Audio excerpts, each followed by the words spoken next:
Live from the Flophouse Pavilion in downtown Hollywood, California, and Brooklyn, it's the first annual Best Picture Awards, a celebration of the objectively best movies in the history of cinema, according to the Academy Awards voters and nobody else.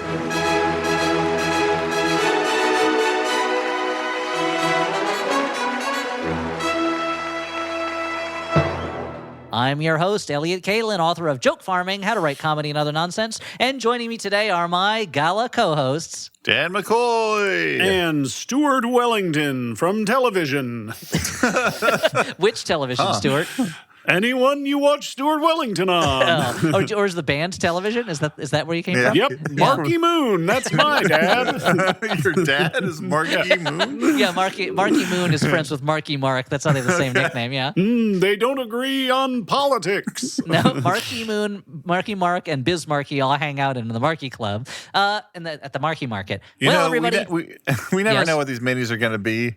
I was just very excited with the blast of energy we just got. My pleasure. Well, it's an old Flophouse mini, but as listeners may know, the Academy Award nominees were announced not too long ago, and the Academy Awards are coming up sooner than you can imagine it. And so in this Flophouse mini, we're going to talk about the best pictures. That's right. Every year, Hollywood's shiniest and sunniest and most famousest get together to decide what is the greatest work of cinematic art that was created that kind of previous year. And of course, this being a movie podcast where usually we watch a bad movie and then we talk about it, I thought instead of talking about bad movies, let's talk about the best movies, the best pictures there are. So I wanted to start with a couple of games for you guys. And by start, I mean that's the whole thing. We love games. So we're a couple of Game Boys. Pick us up and push our buttons. This should be a song, maybe. Stuart. This should be like an early 90s kind I'm of like... Game Boy. Pick Put me a up cartridge and push my in me. So it's like, it's like a, why can't I remember the name of that, the German band? Kraftwerk. It's like if Kraftwerk had lasted a little bit longer, with these songs. Yeah. I'm a Game Boy. I'm kind of blurry, but you're going to have some fun. Yeah, very, and like a little bit like more the poppy Gary Newman style. Yes, too. yes, yeah. In Game Boy, do. So anyway, that we got off track pretty quick, but that's okay. We're talking about Best Picture winners, Best Picture movies. And so first, I wanted to go through the nominees for this year's Best Picture. We're going to play a game called Best Word Association. I want each of you to just give me one word, whatever comes to your mind, when I say the name of each of these Best Picture nominees. There's 10 of them. I'm really interested to see how many Elliott has seen. I want to know how many you guys have seen too. I've seen a surprising number of these actually. Of all of the nominees for Best Picture this year, I've actually seen 1, 2, 3, 4, 5, 6, 7 of them. I've seen most of them. 6, 7 of the 10. I've seen. Thank you, Dan. That's Dan pretty really good. I think is in with the kids. That's probably about where I'm relevant. hovering. Yeah, I still haven't gotten to see. I really want to see Sentimental Value, Secret Agent. I haven't seen those yet. My older son really wants to see F1, so I guess I'll watch that with him. But the other ones I have seen. So, Elliott, you're a dad. You should love F1. I should already watch F1. Yeah. I'll say this: the special stands for fun. F1 was nominated for Best Visual Effects, and having been the guest of friend of the Flophouse, Todd Vaziri, took me as his guest to the Academy Awards Special Effects Bake Off presentation thing. I was like, the effects in F1 are amazing. What they did with special effects in that is astonishing. But you would not know it watching the movie. So here are the movies. I'm going to name them one by one. You just give me each one word that you associate with that movie or that just makes you think of. And the first one is Sinners. Vampires. Guitar. Okay. I mean, Vampire Guitar is a good name. Is a good name for a movie. One Battle After Another. What's the one word it makes you think of? Beers. Oh, that's what I was going to say. Okay, so beers for both of you? All right. Yeah, beers. Train Dreams. I'm going to say trees. Okay, I'll say beautiful. I just watched it yesterday. Marty Supreme. Ping pong. Tense. Tense, like you sleep in? Yeah, or not tense, like too tense. Well, that could go either way. Yeah. But you mean tense like, ooh, this is uncomfortable. Okay. I was thinking the old, can I change mine? I'm a wigwam, I'm a teepee. The problem is you're too tense joke. Yeah. I'm going to say bathtub. Bathtub. Okay, sounds good. Sentimental Value. Irreversible. Nordic. Does that count? Okay. Sure. The Secret Agent. Handsome. Brazil. Okay. Hamnet. Boring. Sad. F1. Vroom. Dad. Begonia. Bees. Yeah, I was going to say bugs. Okay. And Frankenstein. Tall. CGI. Okay. So aside from Hamnet, I didn't really feel like I got the kind of results I was looking for here. But that makes me wonder. So I want to say, before we get We're into supposed other... to make snap judgments? I could do that. No, we don't have to do... Well, before we get into it, I want to get your thoughts then. How many of these did you guys see? How many of the Best Picture nominees this year did you see? You know what? I'm gonna have to look at the list. Okay. Again, well, I'll mention them one by one. You tell me if you guys saw them. Sinners. Yes. Yes. One Bad After Another. Yes. Train Dreams. Yes. No. Marty Supreme. Yes. Yes. Sentimental Value. Yep. No. The Secret Agent. No. No, not yet. Hamnet. Not yet. I watched half of it and I was like, you know what? I Did don't you wanna watch the this. ham half or the So- net half? Because half the movie is about making ham and half is about catching fish in It nets. just like it like did not engage me to such a level that I'm like, I don't need to watch all of this. There's no law. I can stop now. You're right. That was my So experience with that's a Eddington. 0.5. I was like, that's I a don't 0.5 for me. Yeah. What about F1? No. It's a movie based on a key on a keyboard. What about Begonia? No, not yet. What about Frankenstein? Yep. Yes. Okay. Well, I want to say Wow, Elliott's seen more than me. That's saw more crazy. than Yeah, you I've this seen year. 5.5. Only 6. Yeah, I 6. really took advantage of the. I still have to take more advantage of the Writers Guild screener app that has. Yes, this movie. that's great. You know, at first I was like, you know, a little bit annoyed at the switch over to not sending DVDs anymore. It's so much better without them. Yeah. But now that like they've put all of the for your consideration movies on one app rather than like having like a bunch of links all over the place, I'm like, yes, please, I love this. Yeah, it's much better. So thank you, whoever's idea that was. Were there any movies you were surprised by getting nominated for Best Picture this year? I want to know, are there any you're surprised by? Are there any you hope win? Are there any you really hope don't win? Are there any movies you wish were nominated? I was definitely surprised by F1. That I didn't feel like that was even in the conversation. And I'm surprised by. I mean, the conversation does not have the movie F1 in it. There's no part where Harry Cole is watching TV and the movie F1 comes. The movie wouldn't be made for another probably fucking 40 or love 50 it, years.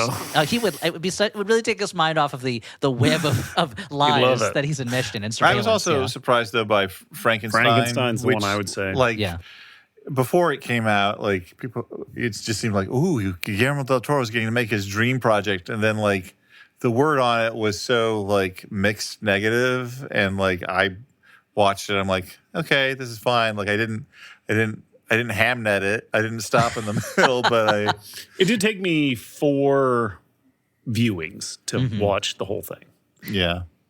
I was also a little surprised by that one. I mean, I liked Frankenstein, but yeah, it didn't feel. I was like, this is fine. Yeah, this is good. Yeah. You know. I'm not mad at it. I was surprised that Begonia was nominated, if only because it's such an off-putting movie. But I feel like it. It was kind of it was a recommendation for me in an earlier episode, but I feel like it does not quite reach the height of like this is off-putting in a way that I find meaningful, that it's like affecting me, completely. Is it more digestible than like what was the last one Kinds we of did? Kindness. Kinds of Kindness. I never saw feel Kinds of Kindness. I feel like part of it was like coasting on the just general love of Yorgos and Emma Stone working. I think that's part of it. I certainly liked Begonia more than Poor Things, which I did not interesting. particularly like,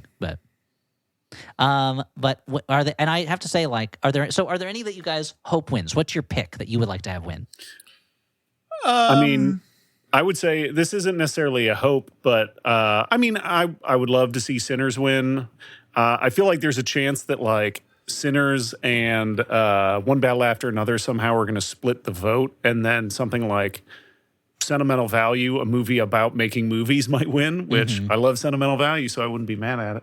I would be very happy if either One Battle After Another or Sinners won.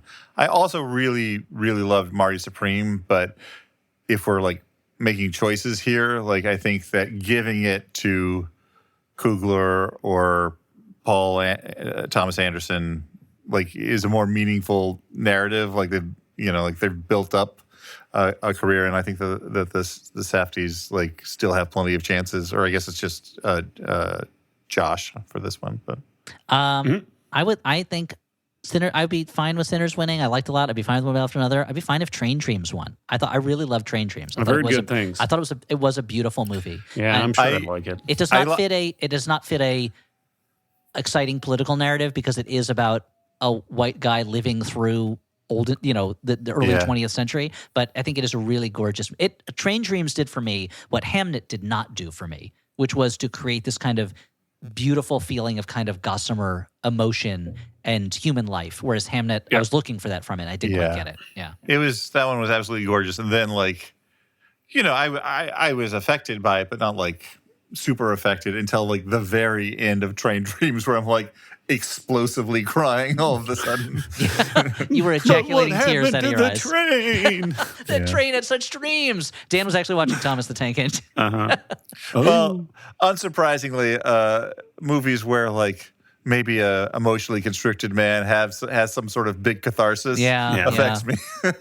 And I find myself there is one of the big plot points is an out of control fire that destroys a home, and that just because of the recent history of my local area, that really hit me very hard. But I really want to see Secret Agent, Sentimental Value. I haven't seen them yet, but I feel like you guys would both really like Sentimental Value. I know I would. Sure. I think I love his movies. I think True is great, but so I really want to see it. But I feel like the cream. I think this is the first one where he's like really touching on like being a father, which I think is interesting. Well, that's what Frankenstein is all about too. But I feel like that handful of movies is like the cream of the best pictures. They're the best pictures, the best pictures. But okay, so we've talked about that. Were there any movies that you wanted to see nominated for Best Picture that year that did not get a Best Picture nomination? No other choice. Yeah, that's where I would go to. I really love that. I feel like I've seen folks dismissing it as a lesser work by Park Chan-wook, and I think that's nutty. Like, it's too funny and good.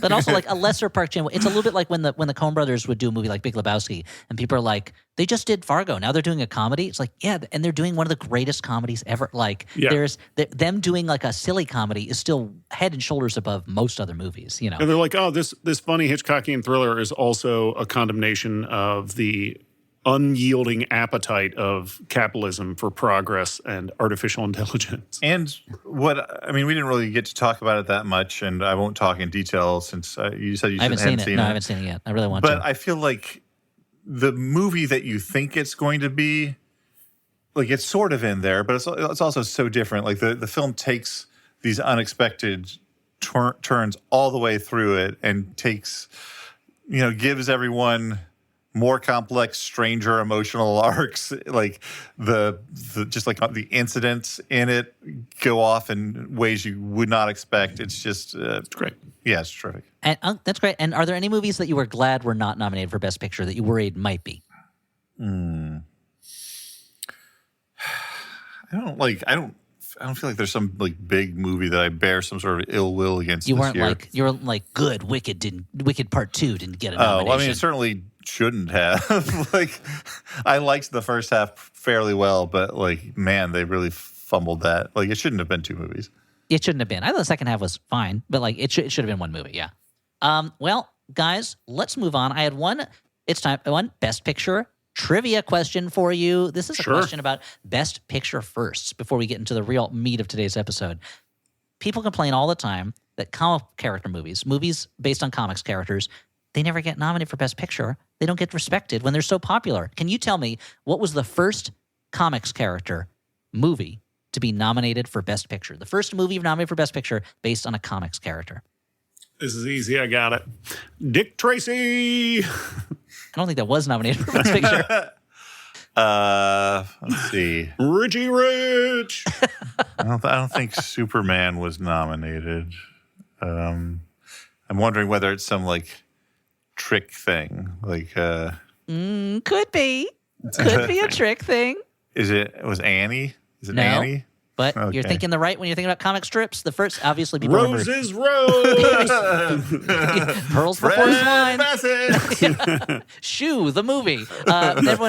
People know. He started a fucking shoe again. how Joker, Black Panther, that stuff was kind of nominated. First comics movie nominated for Best Picture was Skippy from 1931, based on the comic strip character Skippy. So they've been nominated in comics movies for decades and decades. What was Skippy shut like? your mouth, nerds. Like some peanut butter, some like what was the deal with Skippy?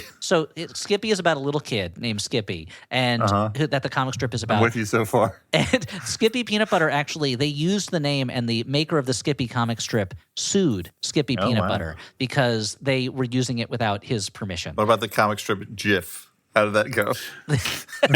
And in exchange, the creator of the Skippy comic strip got unlimited peanut butter for life. That was the settlement. That was the peanut butter solution. And that was not the last big brand to be named after a character from a Best Picture winning or nominated movie. But because, as I was explaining to my friend Tom just this past weekend in San Francisco, Popeyes is not named after Popeye the Sailor Man. It's named after Popeye Doyle from the French Connection.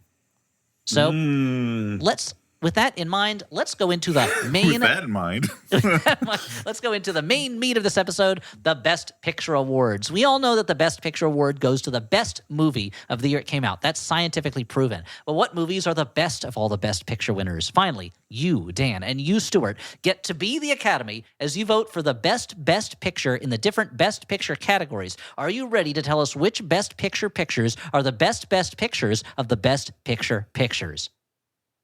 I think so. I can do my best. I'm going to name a category of Best Picture movies. I'm going to let you decide. We've got a lot of these, so let's not discuss them for too long. But you can have fun discussing them. That's fine. It's just fodder for funny conversation. Doesn't matter. So starting really backed off that really fast.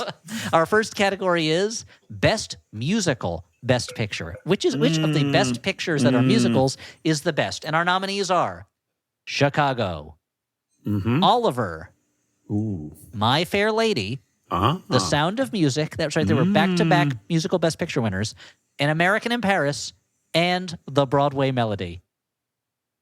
It's just, for me, this is an easy one. I'm going to go My Fair Lady all the way. That's, I have to admit, I've not seen The Broadway Melody, but I think My Fair Lady is head and shoulders above the other ones. Okay, Stuart, do you agree? Which of these musicals is the best musical Best Picture? I would say the only two I've seen were Chicago and Sound of Music. I'm going to say Sound of Music. All right. There's some other musicals that were nominated for Best Picture, or that won Best Picture, but they'll be in other categories. So Dan says My Fair Lady. Stuart says The Sound of Music. No love for Chicago. Where would you go, Elliott? If in this category, I would also say My Fair Lady. Yeah, I feel like having me argue in this category when Elliott is just sitting there, head brimming with knowledge of this garbage. I mean, we started. That'd be like if I was like, "What's the best Warhammer guy, guys?" off mic before our, we did our last episode before this, and now we're doing the mini episode. But at the very beginning of our recording session, I remember Stuart saying something like, "Should I get into really boring old musicals like you guys?"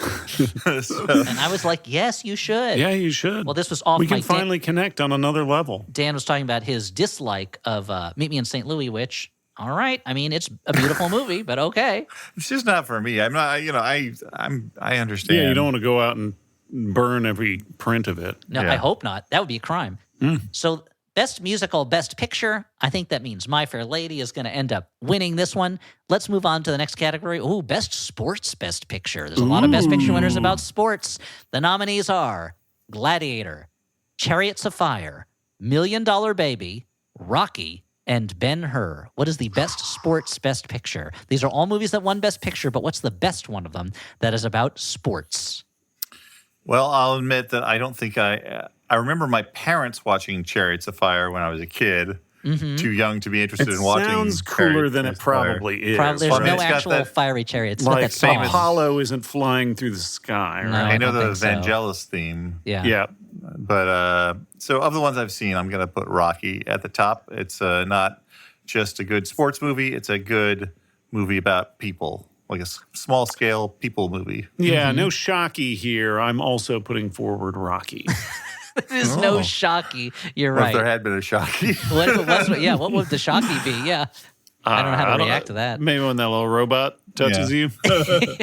That's not in this Rocky. That Rocky 4, unfortunately, was not. I thought that's what we were talking picture. about. Rocky 4 was the best picture. No, this is. Which one are we talking about? The first Rocky. The Mr. T one? No, again, that's Rocky 3, not that one. Okay.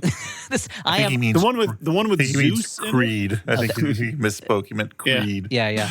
No, I would also go with Rocky on this one. I do like Million Dollar Baby a lot. There's something about boxing. I don't like it in person, but I like it in the movies. Why is that, guys? Yeah. I don't like seeing people punch each other in the face in real life. I remember liking the fighter, even though I think the boxing. I can't Boxing remember. is the worst part of that because they shoot it like you're just watching it on television. No, The but rest you're of- right. Boxing movies tend to be good movies. I don't know what it is about it, but like There's a what lot else of great you got? boxing movies. Raging Raging Bull. Bull, The Setup. Like, there's a lot of good boxing movies. Fat City is about boxers, right? Like, On some level, I would lump something like Warrior in with boxing movies because MMA has a lot in common it's with similar. boxing. Yeah, it's similar. So let's say Rocky, congratulations on Best Sports, Best Pictures. Sly Stallone, come up and accept the award. Thanks, guys. I appreciate it being the Best Sports, Best Picture. And moving on, let's move. We don't want him to say Wow, anything you're political, making so we fun play of him off. Rocky there, Stuart. Yeah, I know. I do it. Brought to you by Tostitos. He was right there in front You of know, us. I guess I have to thank Adrian, by which I again mean the Emperor Hadrian, but I don't like to say the H. He built that wall. He used to have a tree in it, but those guys cut it down. A Anyway, lot of people moving don't on. know I'm Cockney, so I don't say the H. That's what I am. Yeah, they called me it used to be called Rockney because to express that I'm a Newt Cockney. But the people thought it was about Newt Rockney, and I'm like, I'll make a movie about a newt, like a little salamander. That's weird. All slimy. It's one of the worst amphibians, honestly. Yeah, really. What a sucky amphibian. This is ridiculous. Well, moving on to the next category, we've got Best Social Issues Best Picture. These are the best pictures that are about big, important social issues. Let's take a look. And the nominees are... Dan's getting upset already. He hates it. He only wants escapism, nothing else. And the nominees are Gentleman's Agreement, an indictment of anti-Semitism. The Lost Weekend, a hard-hitting look at alcoholism. Nomadland, which is about how hard it is to keep a toilet in your van and you have to poop in a bucket. The Best Years of Our Lives, the tales of men dealing with World War II trauma, and One Flew Over the Cuckoo's Nest about our nation's mental health system. Who wins the Best Social Issues, Best Picture? I just gave award? Dan shit, but the thing is, I think I've only seen one of these movies, so I deserve the shit. I've seen Best Years for Our Lives, One Flew Over the Cuckoo's Nest, and The Lost Weekend. I haven't seen the other one. You didn't see Nomadland? Did not see Nomadland. Me neither. I only saw One Flew Over the Cuckoo's Nest. I've seen all of these movies, although I have to admit, if I'm being honest, I fell asleep a couple times during Nomadland. I think that Should I see any of these other ones? I mean, the ones that I've seen are all good. I would recommend them. But you got to pick a best one. That's the way that you can't be like, well, they're all winners. Everyone gets a trophy. The entire Academy Award system would break down, Dan. I think One Flew Over the Cuckoo's Nest is a very entertaining movie, and it certainly doesn't it has, spoilers, a heartbreaking ending, but is maybe a little too cutesy about mental health leading up to that. I'm not 100%. I might go Lost Weekend. Okay, Lost Weekend. Stuart, just based on the titles, which one would you pick? Chariots of Fire. Okay, that was the last category. The issue was running. The social issue is that these chariots Nomadland. keep bursting into flame. Nomadland's more current, right? So maybe is the most current. It'll That's be true. the most relevant to most me, Stuart. Yeah. Mine, the one I would pick, I think, would probably be the one that's in some ways the least immediately relevant now. But The Best Years of Our Lives, I think, is an amazing movie. I think it's just an amazingly beautiful movie, and it's so well observed. It has some funny moments, but it's really touching. It's really beautiful. So I would go with The Best Years of Our Lives. It's got one of my all-time favorites, Myrna Loy, in it. So moving on, the next category. Ooh, time to get tough, everybody. It's Best War, Best Picture. The Best Picture about a war. Now, and yet listening. the nominees are The Deer Hunter, Platoon, The Hurt Locker, All Quiet on the Western Front, the 1930s one, Gone with the Wind, the 1930s one, From Here to Eternity, The Bridge on the River Kwai, and Lord of the Rings, The Return of the King. Which is the winner for Best War, Best Picture? Stuart, none of these really stick out to you in any way, do they? I was about to say, you picked a bunch of things that glamorize war, dude. I didn't pick them. The Academy picked them. Which is the Best War, Best Picture? Obviously, you know my answer. It's Lord of the Rings: Return of the King. I would guess that would be There's no Stuart's answer. question. Yeah. Which war is that, by the way? The war between, I mean, it's the final War of the Ring, but it's also it's the war between the forces of Sauron and... No. But I just wondered, I don't know, what's the official name of that war? Like, I know that there's the War of the Five Armies in The Hobbit. Battle of Five Armies. Battle Yeah. of Five Armies. I think, What's the name of this it war? is the War of the Ring. Oh, okay, the War of the Ring. Yeah. Imagine if that series was called The War of the Ring. What a badass title that would be. Yeah. Even better than Lord of the Rings. The War of the Ring. Amazing. Well, although Lord of the Rings makes you wonder, who is this guy? Yeah. That's Why true. does he not show up in the book? Why so many rings? Is he Alan Moore? Yeah. For me, like, Gone with the Wind for you, Dan? I mean, the filmmaking in Gone with the Wind is terrific. Like the message is not good, but it is a beautifully mounted epic movie. Like part of the question I have when like thinking about this is like, well, am I just saying which movie I think is the best, or does it matter whether it is like a good exemplar of war movies, for instance? Because I think you're just picking what you think is the best of the movies. But would those be two different choices for you? Possibly, but I don't know what would be the exemplar of war movies pick that I would. Well, Dan, which is the closest to your experience of war? I was going to go with Bridge on the River Kwai, which I think is my favorite of those movies, but it is less about the act of war and more about like the confusing space these characters find themselves in as During prisoners a of war. war, and like how they, like one of the characters sort of like lets like lets their like need to do something and like have pride in his work like blind him to sort of the larger context of the war. I do have a question just to help you clarify. Yeah. How many Mumakil are in Bridge over River Kwai? I mean, by my count, there's less than one. Less than one. How about Witch Kings on Fell Beasts? None of those either. Witch King of Angmar, to be specific. Yeah. No. Which King No, of I Angmar? didn't. Oh, you don't want to know. That's a classic That's a classic Middle Earth comedy bit. is the Yeah. Witch King of Angmar? Now, okay, Yeah, look, yeah. we gotta. This Gandalf fell beast did is that going shit to at the the Shire is going to years the ago. Witch King of Angmar. Witch King of Angmar? Yes, King of Angmar? No. And I would choose. I think the original All Quiet on the Western Front. I think it's still a really powerful movie. I haven't seen the new one. There's part of me that's like, I saw the original. I don't know that I need to see. Yeah. it. You asked before. I think if I was going to pick a war movie, that would probably be the one. Not The Hurt Locker, one of the least, I think, accurate looks at war to win Best Picture. That there's this idea that there's these just like these kind of freelance bomb disposal guys cowboying around, just doing whatever. I don't know. I mean, Okay. I can't speak to the accuracy of it or not. Like, I don't know. Oh, I forgot that, Dan, you were found out that the war stories you used to tell all the time, it was revealed that was stolen valor. Yeah, that's right. Dan, we used to go to bars, and Dan would get free drinks by telling his old war tales. Yeah. But he he had would that talk- phony arm that squirted blood. They were all Exactly. stolen from old EC Comics. Easy Comics, and also the Aubrey Maturin novels. And we're like, Dan, there's no way you fought in the Napoleonic Wars. Dan would be a great Stephen Maturin. Oh, Maturin, that's thank right. you. That's how you say it, yeah. Thank you, Whereas Stuart. I feel like I would be a great Jack Aubrey. That's the basis of our friendship. All right, I guess I'm not. I guess I'm one of the boats? Yeah, you're Yeah, the boat we're dude. riding around on top Yeah, of. but it's like a talking boat. Yeah, it's like Swiss Army Man. You're Yeah. all the seamen. Well, I do have two children. Moving on to the next category. Best British Person Best Picture. These are movies that are of particular interest to British people. The Academy likes to recognize British things. And King's so Speech, baby. your nominees are The King's Speech, How Green Was My Valley, Mrs. Miniver, Mutiny on the Bounty, Cavalcade, and A Man for All Seasons. Which of these British Person Best Pictures is the best British Person Best Picture? Are there any you have not seen? You have not seen Cavalcade. I know you haven't seen Cavalcade. There's no way. I have not. I haven't seen Cavalcade. I haven't seen A Man for All Seasons. Dan What for what All were the other like Seasons. last ones? I think the last four. Mutiny I on the haven't seen. Bounty? You've seen that, I certainly, haven't- right? With Clark Gable and Charles Loughton? No, I haven't seen it. Oh, you've seen I've Mrs. seen Miniver? King's Speech.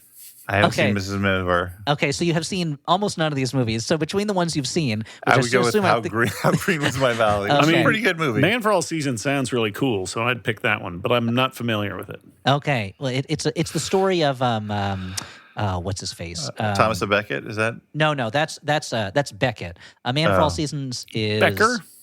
It's Becker is the story of Thomas Beckett. A Man for All Seasons is about Sir Thomas More. That's who that's about. Oh, yeah. Yeah.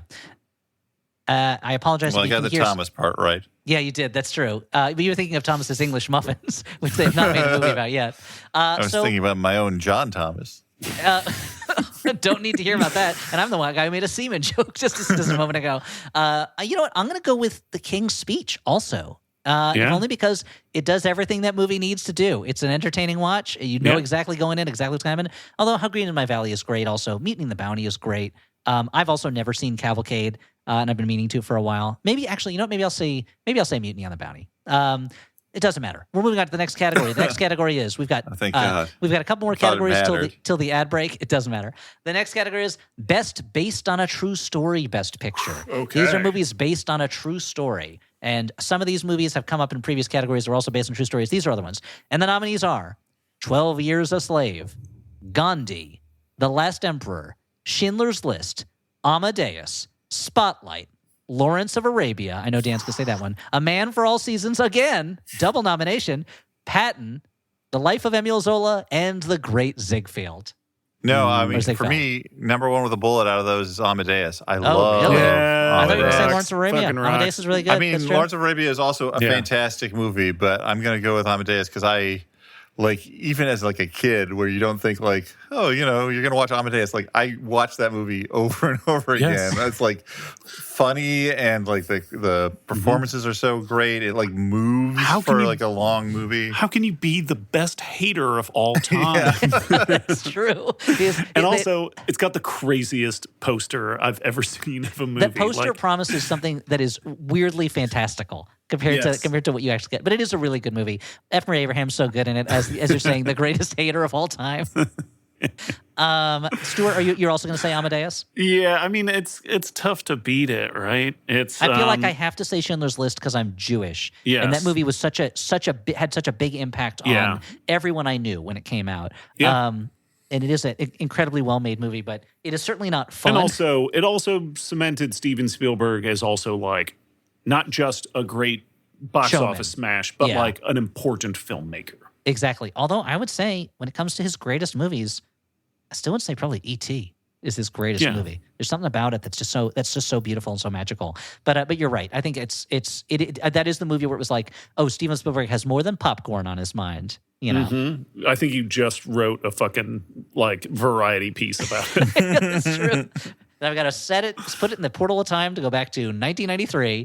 Although Lawrence of Arabia does fucking rock. I mean, it is a very close one, but That's a tough one, yeah. Lawrence of Arabia also narrowly missed being nominated in the Best British Person Best Picture category. I don't know how it didn't make it in there. Must have split the voters. Coming up, the next category. We're almost up to our break, halftime. The next category, Best Made-Up Story Set in an Earlier Time Period Picture. These are Okay. kind of historical movies, but they have made-up fictional stories in historical settings. Can I guess one it's of called these? historical fiction. There's a I've never heard that phrase before. Never heard of it. Yes, Shakespeare in Love's got to be in this. that's one one of the right? nominees. The Hell nominees yeah. are Shakespeare in Love, Unforgiven, Titanic, Dances with Wolves, and No Country for Old Men, which is set in 1980, despite being a 21st century movie. So I'm calling I've it an actually earlier time period. seen every single movie in this category. We That's did crazy. it. We did it. You We had finally a category where you Stuart saw cracked them it. all.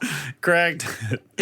As long as they're mostly movies from the 90s up till now. In fact, Yeah. they're all movies from the 90s up till now. Can you run through them all again really fast? Because my Unforgiven, Okay. Dances with Wolves, Titanic, Shakespeare in Love, and No Country for Old Men. Stuart, it's so good that I didn't nominate Cimarron for the I think You would've 1930 fucked Best me Picture up. winner, which was You'd a have historical thrown- western. I will say 100%. It's got to be Unforgiven. I feel like Unforgiven is so good, and Hackman is so good in it, and it's so like both bare bones but also straightforward. It completely dissects the like myth of the West, and that scene with Gene Hackman and Saul Rubinek in the fucking and Richard Harris in the jail is like a perfect movie scene. Duck of Death. Yeah. I like just to provide some variety. Like Unforgiven's way up there, but I'm actually gonna go Shakespeare in Love. I think it gets undervalued because of its lightness, and also people mad about Saving Private Ryan not winning that year. So like they needed to shit on Shakespeare in Love because you can't just like two movies. You have to, one must win. I mean, that is the Oscars thing. But yeah, I just that movie is so much fun that I'm going to go with it. All right, that's pretty good. I think I would either go with Unforgiven or I might give it to Titanic, to be honest. It's not my favorite movie, but it is undeniable that it is a movie that captures people's hearts, that tells a big, bold story, and their bucks. The shipwreck scenes are amazing. The romance touched people. James Cameron drew that picture of Rose, I believe, in the movie because he's that good an artist. He's a double threat. He's both a director and also he can sketch.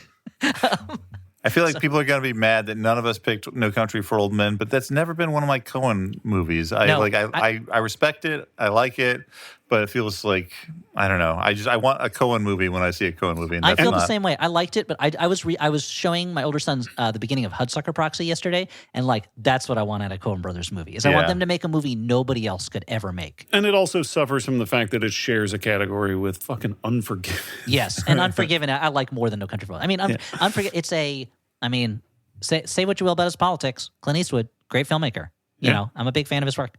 Finally, we have one take guy. Yep, because he is old and does not want to work late hours. One final category before we take a short break. The final category for this half: best picture in a foreign language, and the nominees are Parasite. So, guys, what's the winner in that category? Oh, I see what you did there. It's Parasite. I mean, I will say, Parasite rules. It's very good. Yeah, Parasite. We'll see if it changes. Still the only best picture winner to be in another language. I guess Last Emperor has Chinese in it, but there's also English in it. Parasite, there's no English in it. Just entirely in Korean, right?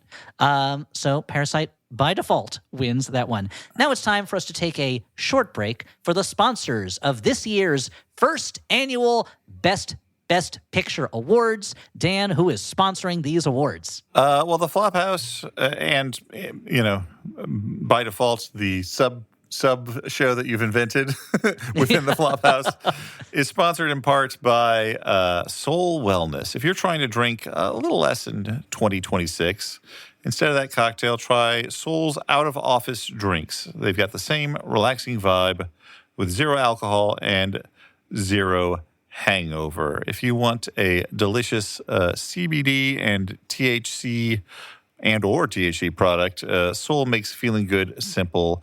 They've got precise dosing, clean ingredients, and formulations designed so you get a predictable feel-good effect rather than, maybe having more than you anticipated or not enough to feel it. Soul makes it predictable, and it's the alcohol alternative that puts you in control of your mood. Their best-selling out-of-office gummies, those will give you a customizable calming buzz from down at 1.5 milligram for a microdose or a gentle lift at 15 milligrams. It's the easiest way to unwind without the grogginess that you might get with alcohol. So give yourself the gift of a healthier unwind. Right now, Soul is offering our audience, 30% off your entire order. Go to getsoul.com and use the code FLOP. That is getsoul.com. Promo code FLOP for 30% off. We are also sponsored by Aura Frames. Now, many of us have aging parents, and you're probably wondering, I want to get them a gift. Maybe get them a gift for Valentine's Day, for Parents' Day, whatever. Parents' Day. Parents' Day. But a lot of times you're trying to think, what would be a good gift for my parents who are aging and also are mad that we don't take more physical photos to put in a giant photo album? Well, Aura Frames make digital picture frames that let you, that when you get it, you can open it up and preload a bunch of your digital photos to share those memories with your parents. And it also comes with a free gift box inside, so you can just give them that gift. It's easy to set up. It only takes a few minutes, and that lets you share all your photos and videos videos. It's easy to download. It's great for parents. It's also great for Dan McCoy, who has one. I get to see occasional pictures of me slide by, and I'm like, because I'm in that picture, I care about it. That's right. I want to be reminded of my friends. Yeah. Named number 1 by Wirecutter, you can save on this perfect gift by visiting auraframes.com for a limited time. Listeners can get $35 off their best-selling Carver matte frame with code FLOP. That's AURA frames.com, promo code FLOP. Support this show by mentioning us at checkout. Terms and conditions apply. And the final sponsor for this year's first annual Best Picture Awards is the Flophouse, or rather, Flop TV. That's right, Flop TV, our 1-hour online video show, still available to watch the recordings through the end of February. Go to theflophouse.simpletix.com. New episodes are, of course, done for the season, but if you manage to miss the season somehow, even with our huge ad blitz that we took out all across the country, just go to theflophouse.simpletix.com where you can watch every episode of Flop TV through the end of February when it goes back in the Flophouse vault. You can enjoy us talking about The Adventures of Pluto Nash, Jack Frost, Xanadu, Zardoz, Dr. Dolittle, and Plan 9 from Outer Space, some classic bad movies right in front of your face with our faces on camera. That's just theflophouse.simpletix.com. Hi, I am Jordan Crucchiola, and I host Feeling Seen. I'm here with Maximum Fun Member of the Month, Khalil Goodman. Hi, Khalil. Hi, Jordan. Thank you for having me. So great to see you. I gotta know what's made you feel seen. I figure you've thought about this if you've listened to the show a bunch. I read X-Men when I was 6. When you're a kid who makes art, which I am, and you're a queer kid, like there's this feeling of like something is different, but you don't know what it is. Yeah. You can be different, but it can be a superpower. What would you say to others who might be considering supporting the show? What would be your sales pitch to them? If you love this thing, if you are getting all of this joy and comfort from this thing, make sure that this thing that you like will continue. Thank you so much, Khalil, for taking the time to talk to me today and for listening to the show. My God, it means a lot to just know people are really listening and valuing what they're hearing. Thank you so much. Become a Maximum Fun member now at MaximumFun.org/join. If you want to know what's going on in the world of movies, you should be listening to Maximum Film so we can tell you all about it. Okay, but what if you already know what's going on in the world of movies? What if you're kind of obsessed with movies, like maybe you have a problem? Well, then you should definitely be listening to Maximum Film, because we too have that problem, and it's important you know you're not alone. We're talking indies you'll want to seek out. Blockbusters and blockbusting wannabes. Classics we can't get enough of. I'm comedian and writer Kevin Avery. I'm film critic Alonzo Duralde. I'm festival programmer and producer Drea Clark. Together, we're Maximum Film. Smart about movies in Hollywood, so you don't have to be. But if you already are, that's also great. And hey, we see you. New episodes every week on MaximumFun.org.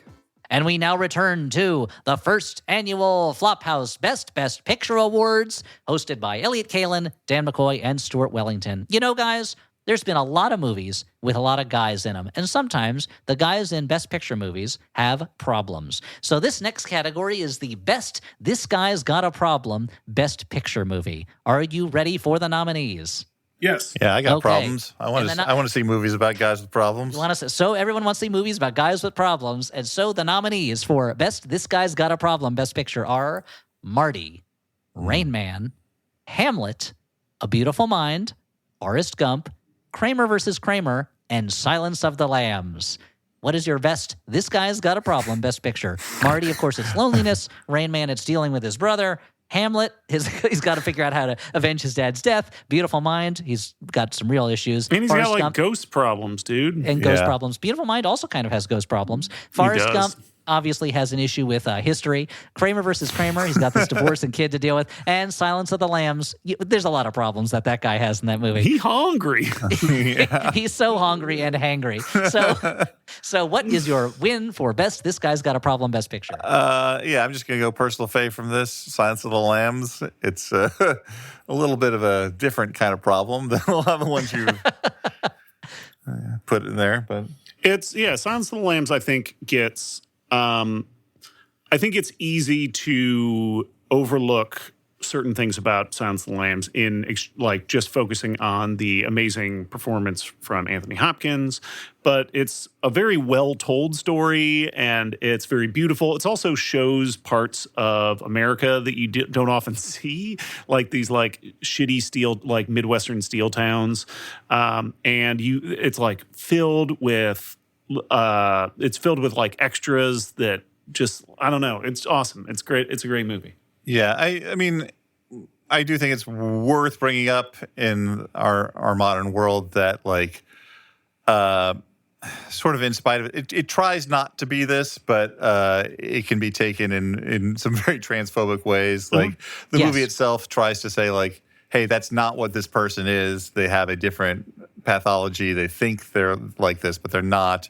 And I think Jonathan Demme, as a director, was very much a friend to the queer community, or tried to be, but he invited them over all the time. It's clumsy in certain ways, relating to like making that difference, like not villainizing like a character that could be seen a certain way. I certainly do feel like they are playing on the audience's discomfort for that type of person in order to make Buffalo Bill seem more outre. But it is a really well-made movie. I have to say, though, I think my pick for this category is Marty. Marty is another just really touching movie. It's really good. Ernest Borgnine's really good in it. And it is the opposite of most Best Picture winners, not all, but most, in that it is super small stakes. I would call Marty the Anora of the 1950s, in that it is a movie about you have that is Stuart's not attention now. It is not huge scale. It is about human beings and loneliness, and Marty is fucking nude for most of the movie. Like, he just keeps stripping his clothes off. So, there's very intense sex scenes in it. So, oh yeah, okay. So no, but let me just watch How to Stream Marty. Mr. Skin, Ernest Borgnine. But I think Marty accomplishes it for what it's doing in the 50s. A lot of what Anora is accomplishing in what it's doing. But obviously about a different type of person. But Silence of the Lambs still really good. Yeah. Solid picks. Moving on to the next category. Things are getting interesting. This is the category of Best Problematic Cast Member, Best Picture. Best Picture with a problematic cast member in it. And the nominees are Annie Hall, American Beauty, Braveheart, and Grand Hotel.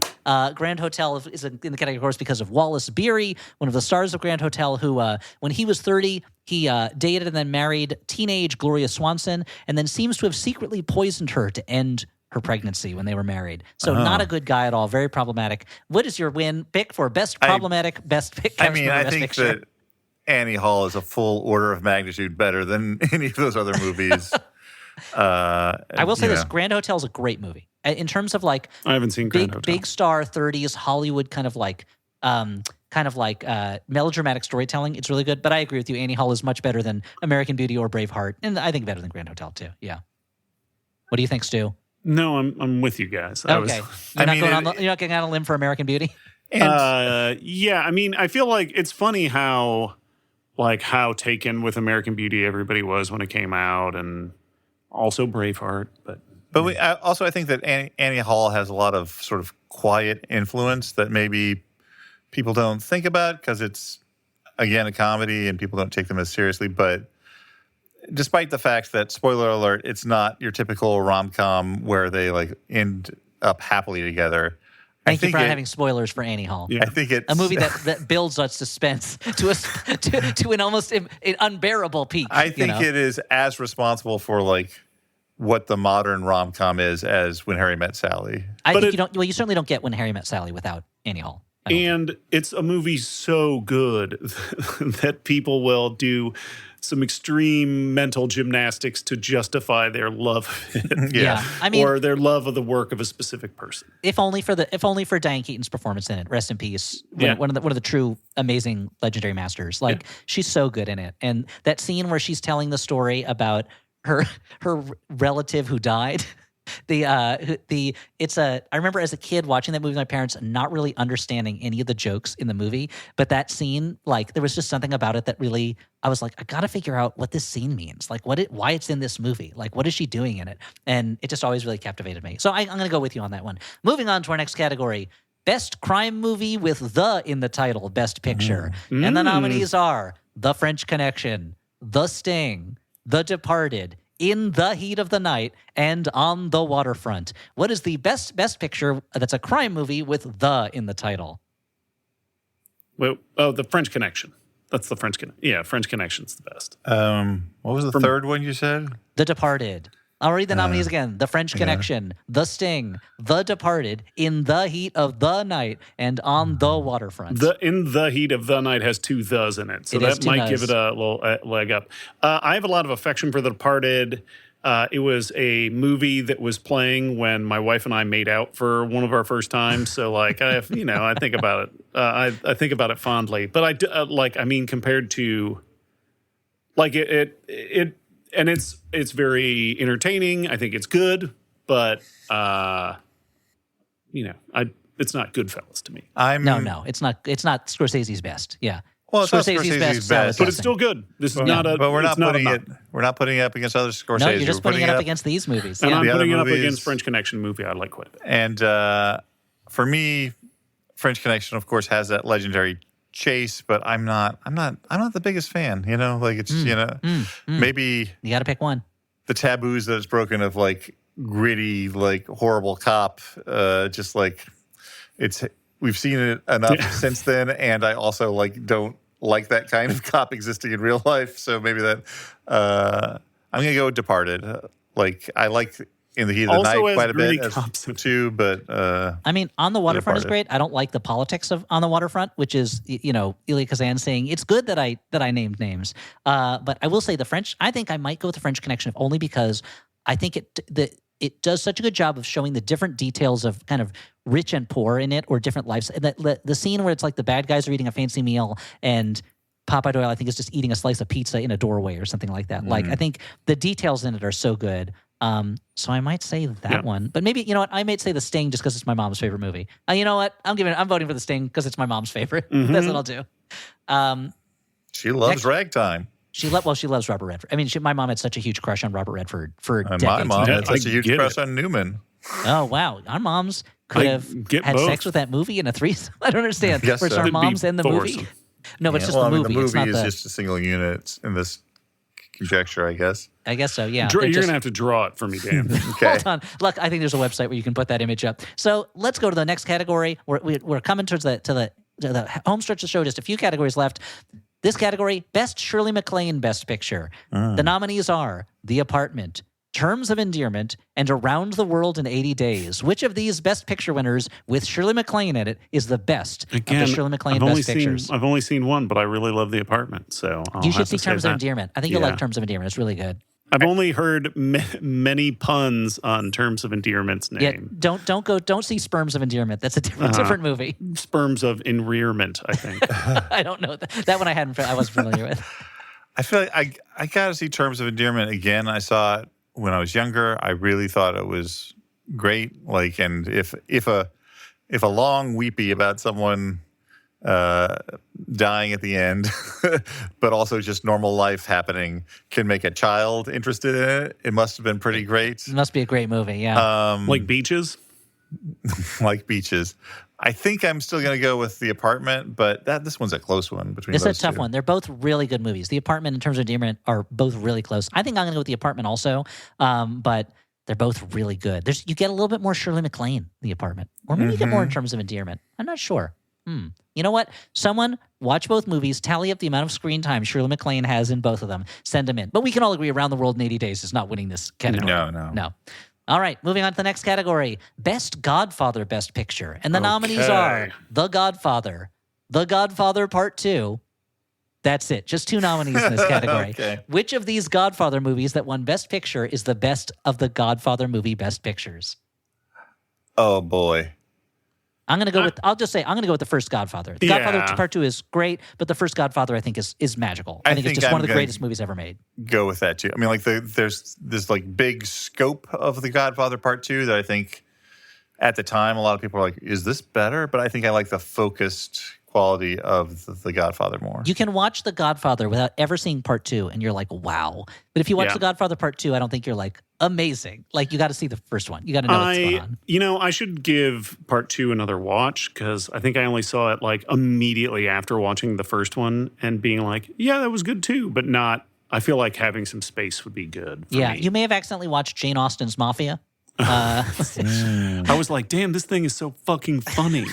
Like, what a weird turn that the first movie is so serious and the second one is so hilarious. Yeah. All right, so The Godfather takes it. Next category, Best Picture You've Probably Never Seen. And the nominees are Okay, The this is all- Broadway Melody, Cimarron, Out of Africa, and Tom Jones. Have you seen any of these movies? I've seen Tom Jones. Okay. I have seen none of them. I still believe Out of Africa might just be a movie poster that kids It see may and not they're be like, real. I don't want Yeah. to watch that. It shows up on the box office game pretty frequently. I'm like, oh, this was a hit. It was in the top 5 for a long time. For a long time, I've never seen it. Don't know anything about it. So, Dan, which one are you going to choose? By default, I'm going to choose the one I've seen, Tom Jones, which I think is a pretty good movie. All right, Stuart. I'm going to pick Cimarron because it makes me think of Spirit, Stallion of the Cimarron, Sure. a movie I have not seen either, but I remember the name.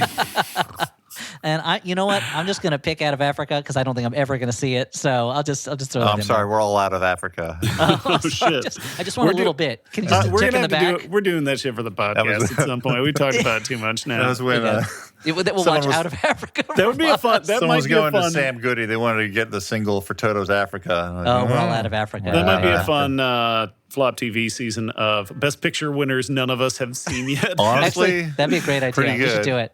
That's a good one for flops. Flops versus theater. It's the non-flops. Yeah. Yeah. All right. You heard it here first. Let's do that. Stuart, don't forget that idea. That's a good idea. Okay. We only got 2 categories left. It's a long Okay. night. I know. It's a long ceremony. Okay. This category. Best Picture You Probably Forgot Won Best Picture. Oh. And the nominees are The English Patient, Driving Miss Daisy, Ordinary People, Gigi, and Slumdog Millionaire. These are movies you may have forgotten Yes. won Best I Picture. thought you were going to put the artist in there. Oh, well, the artist may show up. And Okay. so which one of these is the best picture you probably forgot won Best Picture? Wait, same again. Again, the nominees are The English Patient, Driving No. Miss Daisy, Okay. Ordinary People, Uh-huh. Gigi, Uh-huh. and Slumdog Millionaire. You guys have seen at least some of these movies, right? Yes, yes. I've seen, I think I've seen Slumdog Millionaire and Driving Miss Daisy and I guess scenes from Gigi. I don't think And you never saw The English Patient? yeah. I'm never saw surprised. the English Patient. I would figure you were the right age at the time to just see every movie that was coming out. Yeah. That just seemed like it just that was like It was really long. Miramax, I don't know, I prestige. saw that movie in the theaters. This happens Yeah. sometimes when I listen to Blank Check and they're doing the box office game and movies will come out, they're like, I don't know what that is. And it'll be like, I remember seeing that movie in the theaters. Oh Like, yeah, I they, know that. they were talking about the Ray movie finds lets it hang out in that Pure one. Luck. They were talking What about are you Pure gonna Luck, say? and they Pure were like, Luck. "We don't What's know that? what." I'm They like, were like, you don't know "What is Pure this?" Luck? I'm like, "Pure Luck." I saw it when it was in An the American classic. Yeah, no, I mean, I didn't laugh once the entire movie. But, Yeah, you're yelling at your phone. so, what's your vote? What's your vote This You is gotta hard. for something? I don't really like Slumdog Millionaire. I would go so far as Well, to the say Academy I don't like disagrees. It said it was the best movie released that year. it. Let me look up what movies it beat. What movies is it objectively better than, according to the Academy? Let's see. I think Oh, well, actually, that was a weak year. Okay, the other nominees that year for Best Picture were The Curious Case of Benjamin Button, which is not a good movie. Dog shit. The Reader, a movie I fell asleep during. Milk, good movie. And Milk, Frost okay. Nixon, Yeah, I like which that is one. good but not great. It should have been, if those nominees, I would have given it to Milk. I think Milk would be the Yeah. best of what them. was the last one you said? I'm sorry. Frost Frost Nixon, Oh, no, which I think no, is I fine. think- It's okay. No, I think that movie sucks. I think that movie sucks. I think it's really weird how they're doing all these fake documentary interviews with the Those are actors dumb. playing That's true. characters. I hate that shit. But no, So Milk is would you very good. rather instead of doing this category, would you rather vote what do you think was the I'll best vote picture for of Milk. Can I vote Milk? for Yeah, that? yeah, yeah. No, Let's you look gotta vote at for what- let's say of the top 5 movies of that year, 2008. Let's see. That was the year that oh, you know what? But it would have been the previous year, right? Because Slumdog Millionaire did come out in 2007. I always get mixed up because it's the year is really no, it came out in 2008. Anyway, that was the year that everyone was mad that The Dark Knight was not nominated for Best Yeah. Picture. Okay.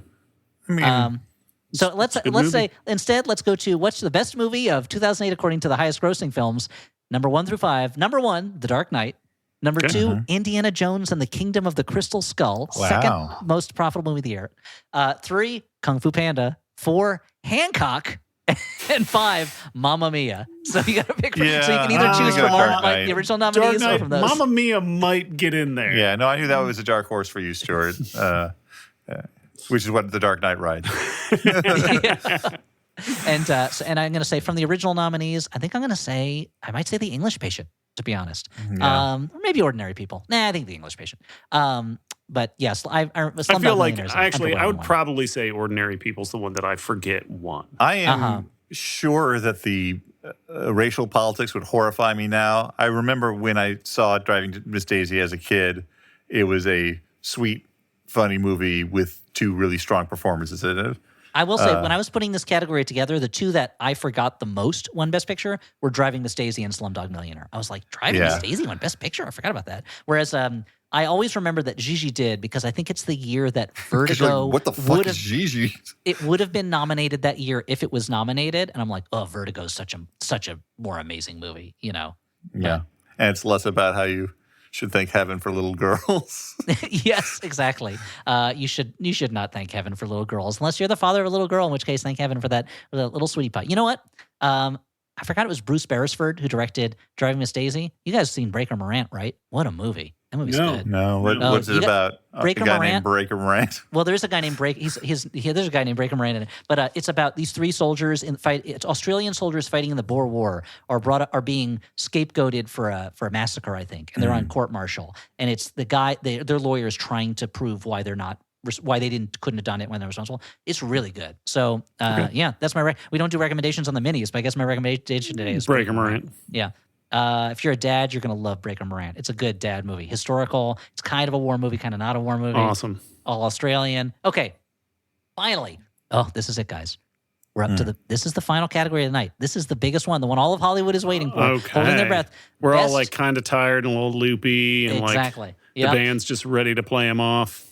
This is best picture. All the movies named Best Picture are the best movie of the year, chosen by the Academy Awards. So by definition, the winner of Best Picture would be the greatest movie of all time. Okay. And your nominees are Argo, Crash, The Artist, Green Book, Coda, and Birdman. What is the best picture? These are all Best Picture winners. Which one of them is the greatest movie? I'm going to go with Coda because it's the one of those that doesn't just actively make me kind of angry in some way. It's not the best picture that was put out that year, I guarantee you. But it's a sweet little movie.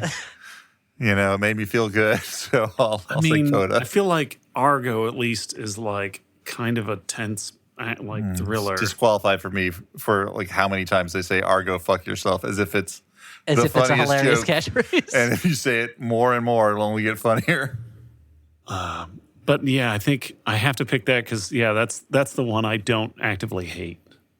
Yeah, okay. Well, I think I would also pick Argo, a movie I thought was fine compared to the other ones. I think Coda is fine. I think it's a good, like you're saying, it's a good little movie. The Artist is not a bad movie. The Artist is a fun little movie. What movie? What's it called? It's called The Artist. It's a mostly silent film starring a French actor. And there's a dog in it. It's a movie, right? Mm-hmm. It is a movie. It's a lot of people forget it exists. And it was nominated for an Academy Award. Yeah, you can watch it on all major platforms, probably. It was not only nominated for Academy Award, it won Best Picture of the year. It's called The Artist? It's called The Artist. Yeah, okay, if you say so.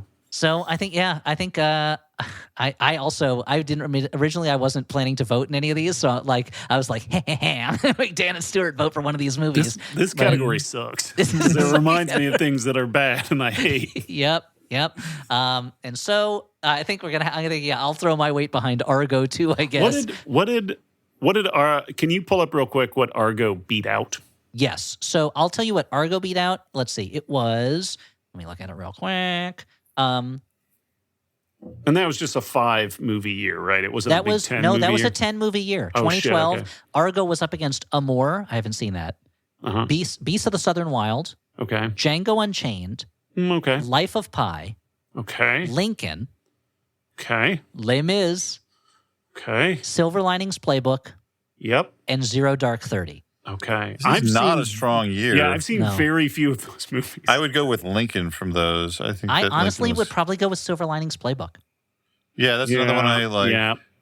Two really Oh man, fucking Coda won over Power of the Dog. That's some bullshit. That's fucking crazy. Well, yeah, looking at the Coda year. So it's Coda won. Coda was up against Belfast, which is great. Don't Look Up, Drive My Car, Dune, King Richard, Licorice Pizza, Nightmare Alley, The Power of the Dog, and West Side Story. And I would probably give it to either Belfast or The Power of the Dog. I really liked Belfast a lot. P of the I think D it's a really good movie. fucking rocks. Yeah. I mean, I know that Dune's have good. I I still like haven't West seen. Side Story a lot. I still haven't seen Drive My Car, but Drive My Car is I've heard it's great. is really good. I should see it. Yeah.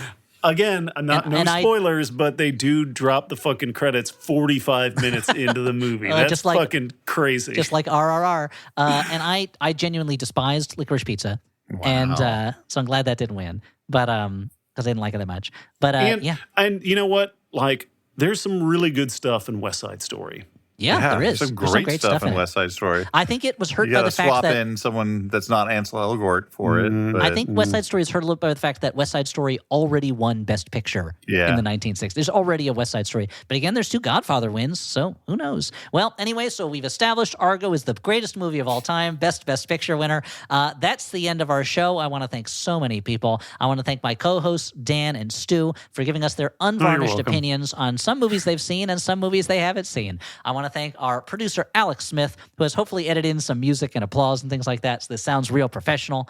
I want to thank everyone over at Maximum Fun. That's our network. Maximum Fun, there's a lot of great other podcasts. Check them out. And I want to thank, there's so many people. Thank you, the listeners. Thank you for listening.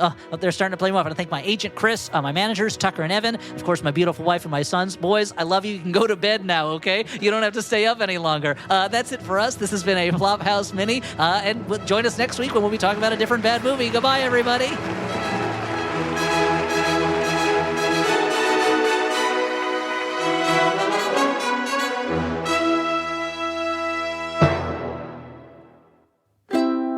Maximum Fun, a worker-owned network of artist-owned shows. supported Directly by you.